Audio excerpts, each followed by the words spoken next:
Welcome to the Philips Virtual HIMSS Learning Zone. I'm delighted to introduce our presentation, Partnering and Innovation to Drive Outcomes, the Emory Global eHealth Construct. And please join me in providing a warm welcome to our speakers for this session. Cheryl Hiddleston is the Emory's Director of eICU Operations. She has been a registered nurse in Georgia for 35 years and was directly responsible for the development of the Emory eICU Center. Cheryl continues to have clinical and operational oversight of the program. And James Lewis. James Lewis co-founded and leads 1110 Innovation Partners as CEO, where he and his team partner with Fortune 500 companies and high potential startups to minimize innovation risk, accelerate growth, and ultimately future-proof businesses. At this time, I'm going to turn it over to Cheryl. Thank you so much, Carsten. I believe that we're actually going to start the presentation with James doing the introduction, and then I will pick up later. Absolutely. So thank you for that, Cheryl, and thank you for that, Carsten. And look, we're excited to be here today. I think there's been a lot of talk about innovation in global health, and a big topic that we want to cover is really how industry works with academic medical centers and hospital systems in general to kind of spur innovation and really get that healthcare technology developed, validated, and rolled out at a global scale. I think we can go to the next slide here, if I remember correctly. So, our firm, 1110 Innovation Partners, as Carsten mentioned, we partner with Fortune 500 and healthcare systems to spur innovation. The way we define innovation is that it's the development of a novel solution that adds value and has commercial viability. And we think some of those key words are important. And so Philips, who is a product and market leader in developing novel solutions, new products and services that kind of transform traditional healthcare thinking, add value, that is really defined by the end user. And that is folks like Emory who can help define that, and have commercial viability. We think these two things together, novel solutions and end users defining the value and adopting the solutions, is really what defines the ability to have commercial viability and to scale. Moving to the next slide. So what we have is a program called the Emory Healthcare Innovation Hub. It's a very cutting edge healthcare IT program that Emory developed about a year and a half ago, and Philips is an inaugural partner of. When you think of the healthcare system over the past 10 to 20 years, and in the perpetuity of time, honestly, they've been very good in the U.S. at developing new care protocols and developing drugs and innovative treatments. But over the past 10 years, we've seen this boom in healthcare technology. And so really what the Healthcare Innovation Hub is a program that allows partners like Philips to identify, develop, validate, and test their technologies in a very user-friendly and efficient manner. This is all centered around the shared goal of improving health outcomes, increasing access to quality of care, lowering overall costs to the system, and improving the health and wellness for everyone overall. Something to highlight on the right side of the screen, you can see that we have several strategic partners and many assets around the Atlanta and Georgia area that kind of help fuel this. About 50% of our projects, including many of the ones with Philips, are multi-partner projects where we work between partners like Philips and Cerner to kind of develop an innovative solution. Slide. We can move to the next slide. Am I frozen here? Let's see.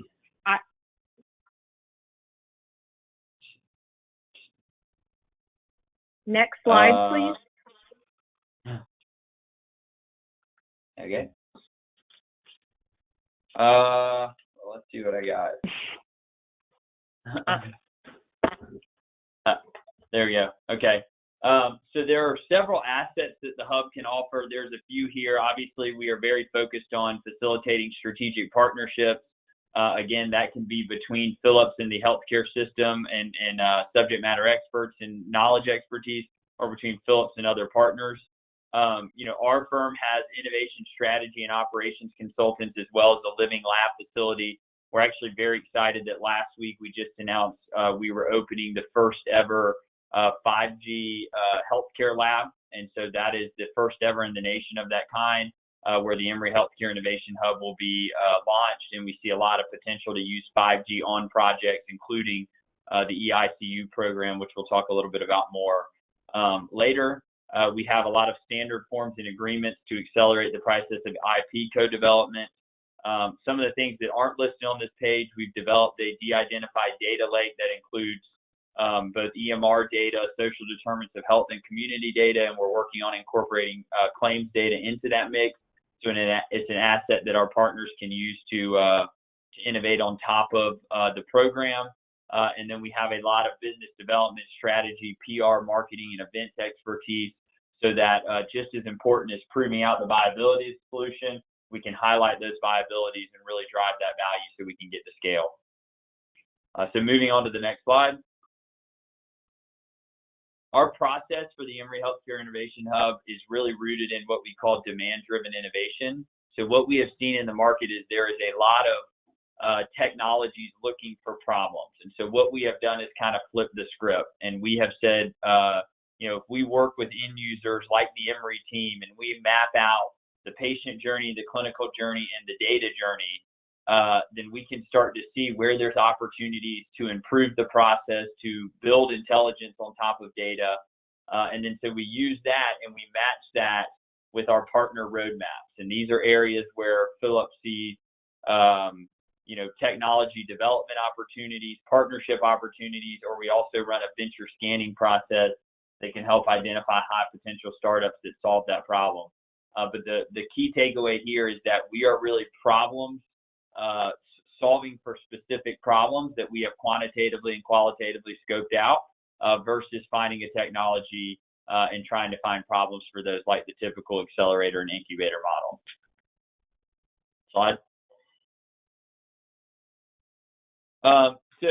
Before I move on, I will say that, our program works on a vast range of technologies that ranges from digital therapeutics to clinical data registries to image analytics, and we work on Philips in a whole range of those, and we've been excited to do that. One of our marquee projects has been the eICU program, which we see as having huge opportunity to not only help solve, efficiency problems around Emory and serve as a command center around Emory, but also to scale into rural health. And what you'll hear about today is the global health initiative. So we're really excited about this partnership. The Emory Healthcare Innovation Hub has been an efficient layer to spur that partnership. And so I will turn it over to Cheryl to talk a little bit more specifically about what the eICU program has done under her watch. Hi. So I am the director of the eICU program, and in that program, we provide remote ICU services to patients across the state of Georgia. The reason we decided to start this program is because there is an aging population in the United States, and it's not any different in Georgia than the rest of the country. In the next 8 years, our age 65 and older patient population will increase by almost 40%. With the increasing age of our patients comes a much higher demand for critical care services. Next slide, please.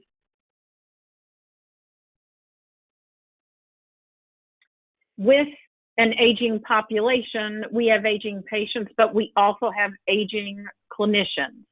The nurses and physicians are also in a category of aging Americans.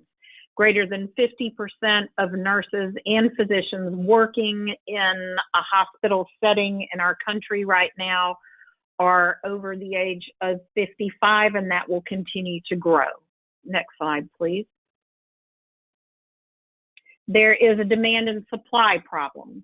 Here you can see the demand of nurses through 2020 for the last 20 years. And the supply has leveled out over the last few years, but the demand is ever increasing, and part of that is due to the aging population. Would you hit? Thank you. We have the exact same issue in the physician workforce. You can see here, this is expanded out through 2030, and we expect that gap to increase. And this particular element on the slide is specific to intensivists in this country. Next slide, please.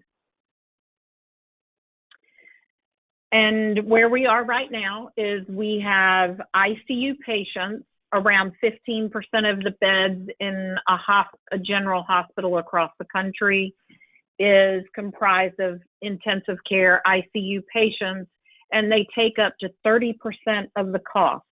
So they're a lower population, but they're much more expensive to provide care to. And you'll see in this picture, there are a lot of machines. The patients are really sick, but there's less staff taking care of them. Next slide, please. The eICU was created in part to help manage that problem. And we have built our program over the last 6 years in a very controlled manner to ensure that we would be able to provide care to the patients that's appropriate. We have a centralized hub in the middle, and then we have the spoke hospitals that we provide services to. Again, there are algorithms built into the surveillance monitoring system that we use, which is a Philips product, and they help us to drill down on individual patients that are having problems. There are intensivists and nurses working in this area. The nurses are all also certified in critical care, so they are specialists in taking care of ICU patients. The teams at the bedside carry out and implement the interventions that the intensivist makes a determination needs to happen, and that's how we work with the team at the bedside, and we help elevate that care. Next slide. The Emory Snapshot. We have nurses 24/7. We have intensivists or EMDs nights, weekends, and holidays. The volume of patients we've seen, these numbers are probably a little bit old, but we've seen over 40,000 unique patients in 6 years, and over 125,000 patient days has been encompassed by those patients. As I said, we use the industry standard convergent eICU platform, multiple EMRs across the different hospitals, and physiologic monitors that are located in those hospitals. We have different methods of synchronous and asynchronous care that we're delivering with real-time AV, remote patient monitoring. Data flows from those sites to enable consultative support. We provide e-visits of sorts. They're inpatient visits, but they're still e-visits by using a camera system in each patient room. We have bidirectional communication, and there are also some store and forward in radiology views and other views of data that's created. And we have a map there of the different sites we provide services to across the state. Next slide. What we see is basically an air traffic control view of the eICU. All of our clinicians have multiple applications, 10 to 15, that run all of the time that give us different information on the patients and allow us to have an overall global view of the patients, but it also allows us to drill down on individual patients to determine where the problems are. We operate as safety officers of sorts for the patients we provide services to, trying to help the bedside staff avoid patients veering off trajectory in the wrong direction. Next slide, please. This is the information I just told you. We have detecting state at the bedside, so we have data feeds from the EMR, the bedside monitor, for varying different metrics that allow us, again, to drill down on individual patients to determine what is happening or what might happen. Next slide, please. Our program started with an HCIA award that CMS put out to try and bootstrap, assist different healthcare systems with innovative care models to try and manage the increasing cost of healthcare. With this, they appointed an independent auditor to follow our program. They looked at our patients for the period of hospitalization and followed them 6 months out. The overall cost difference was a reduction of around $1,486 per Medicare beneficiary that we provided services to, and that was per an episode of care. So if a patient was admitted to the ICU 2 or 3 times during the time period, each episode was considered and the savings was applied to each episode. There was also a reduction of 60-day inpatient readmits for those patients. Discharges to skilled nursing facilities and long-term care hospitals was reduced, and discharges to home were increased. And that's where the primary savings were seen. We were discharging patients in a better state of health, so they required less resources and support after discharge. Next slide, please. These are results that we saw in our own patients, and these are based on Apache actual over predicted information. Apache is a risk stratification tool that allows one to make predictions in mortality rates and length of stay. So you will see from inception in September of 2013, there was a reduction of around 56% in the mortality ratios of the patients in this particular community hospital. And you will also note that the reductions took place with nurses watching and surveilling data that was coming in and letting the bedside know that they saw a problem. The physicians started about 6 months after the nurses did, and we have maintained those reductions over the period of time. Next slide, please. We have also seen in the course of this program a reduction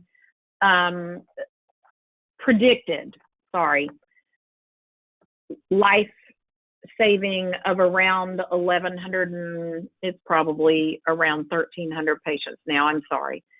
So we predict that we saved around 1,300 lives during this time period at all of the hospitals we provide services to. Next slide. There were also changes in the length of stay ratios, and these, as you can see in the slide, were primarily attributed to the beginning of MD coverage.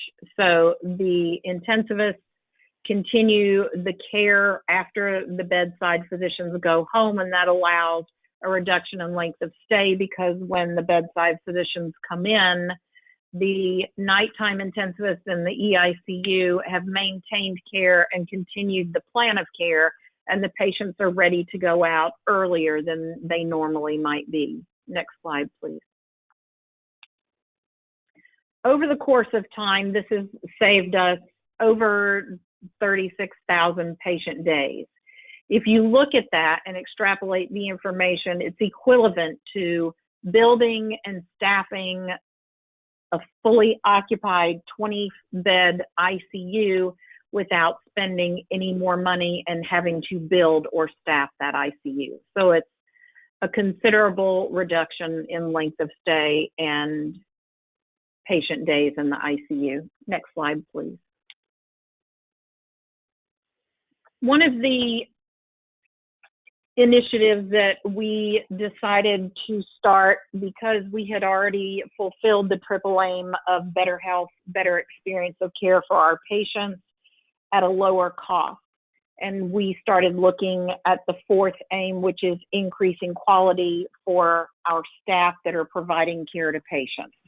Night shift work is bad for your body. It's bad for your mental health. It's just bad for you, period. And we wanted to find a better way to provide the continuous coverage, including night coverage, but allowing for our physicians to feel better while they're doing it. I built a remote location in Australia, and we send one nurse and one physician. You can see them in the picture, and they actually provide nighttime coverage for Atlanta patients during the daytime hours in Australia. We're sending our clinicians there. They are able to experience a side of the world they've never been to, and it allows them to mitigate a lot of those negative effects of the nighttime work. Next slide. I believe this is back to you, James, if you are still there.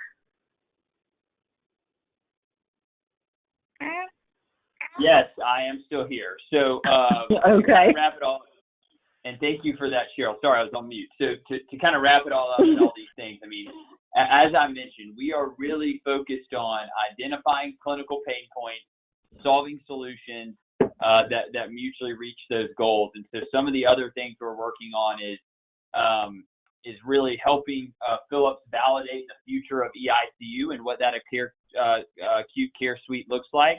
Traditionally, Philips would have done this based on early preliminary clinical feedback, but we have actually brought some of their designers, developers, and co-creators into the environment with our end users and have worked on that together. We are exploring what it takes to expand this both functionally, and one of the areas is into pediatrics. So some of the things we have discussed is both what does eICU look like for pediatrics, but how can you take some of that eICU technology and develop other command centers and telehealth capabilities for pediatrics and for adult care. And then another thing we discussed, we actually had the CEO of Philips here yesterday talking about this topic, was around global health. And so what we have kind of going on now with coronavirus and different things with diseases that spark a lot of widespread fear, but also need to have clinical expertise at scale. So here in Atlanta, we have some unique assets like the CDC, the American Center for Diabetes, Cancer Association, the biggest airport in the world. UPS is headquartered here. So we have a lot of unique assets. So we've been thinking a lot about how you take eICU technology and set it up as a global eICU program for emergency preparedness and response, for disease eradication, and for various different things. And there's nothing more relevant than what is going on right now, kind of with the expansion of virus, of why you kind of need these solutions at scale. So we have thoroughly enjoyed working with Philips. They've been a phenomenal partner in what they're trying to do with comprehensive technology solutions.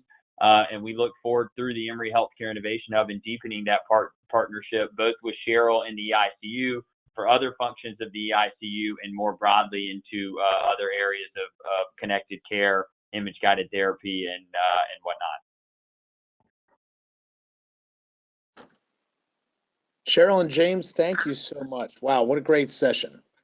To the rest of our listening audience, to see more Philips Virtual HIMSS Learning Zone presentations, please visit the Philips at HIMSS 2020 homepage. Thank you.